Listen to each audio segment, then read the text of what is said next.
Select the simulation. To do this, touch the desired menu item with your index finger. Welcome to the safety briefing for operating the EPD Spark-10 pulsed electric disintegration unit.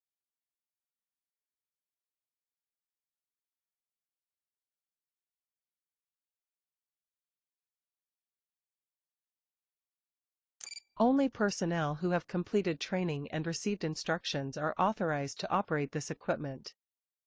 Do not operate the unit while under the influence of alcohol or drugs, or if you are fatigued or feeling unwell.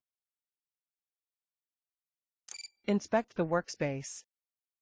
The area must be dry, humidity no more than 40%, well ventilated, well lit, and free of flammable materials. The unit must be placed on a level, horizontal surface, with at least 10 centimeters of clearance behind the rear panel. Put on your personal protective equipment. Dielectric gloves, safety goggles, and a cotton or anti-static lab coat. Examine the power cable for any damage to the insulation. Do not use the unit if the cable insulation is damaged.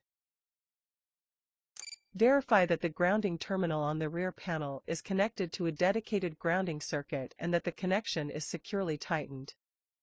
Operation without proper grounding is strictly prohibited. This is the emergency stop button. In case of an emergency, such as smoke, sparking, or fluid leakage, press it immediately. Ensure that it is accessible and not blocked at all times. This is the safety key switch. It must be kept by an authorized operator and used only by them. This is the ready indicator. It lights up green when the unit is in a normal. Important safety rules. Never touch the high-voltage electrodes, the EPD chamber, or the discharge rod while the unit is operating. Before removing the chamber, you must always discharge the top electrode using the discharge rod. The maximum sample size is 20 by 20 by 20 millimeters. Do not use flammable liquids, do not overload the chamber, maximum 50 g of sample per cycle, and never operate the unit without liquid in the chamber. This concludes the safety briefing. You have been instructed on the safety procedures for the EPD Spark-10 unit. Failure to follow these requirements can lead to serious injury or equipment damage.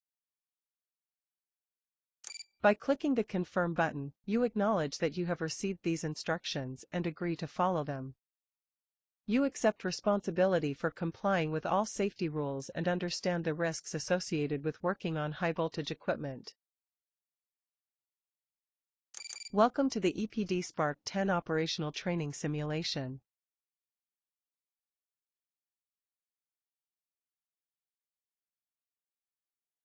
Open the protective door of the work area. Rotate the EPD chamber 90 degrees counterclockwise to unlock the mechanism. Insert the sieve screen into the EPD chamber until it stops. Pour the sample into the EPD chamber through the sieve screen. The size must not. Pour 250 milliliters of water into the EPD chamber. The liquid must completely cover. Remove the sieve screen from the EPD chamber. Insert the EPD chamber into the mounting receptacle in the work area, aligning the grooves of the mechanism.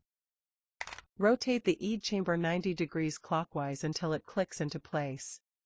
Close the protective door of the work area.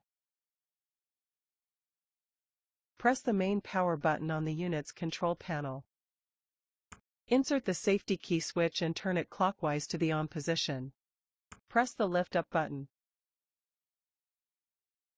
Wait for the EPD chamber to lock into position at the top point.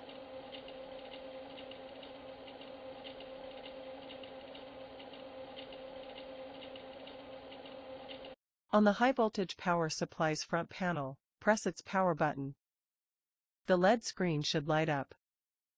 On the high-voltage power supply's keypad, press the U key, then use the number keys to enter the design. Press the Enter key. On the high-voltage power supply's keypad, press the F key, then press the Enter key. On the high-voltage power supply's keypad, press the Enter key. Press the Start button on the high-voltage power supply panel. Wait for the set number of cycles to complete. The pulse counter on the LED screen. Turn off the high-voltage power supply by pressing its. Press the Lift Down button. Wait for the EPD chamber to lock into position at the bottom point.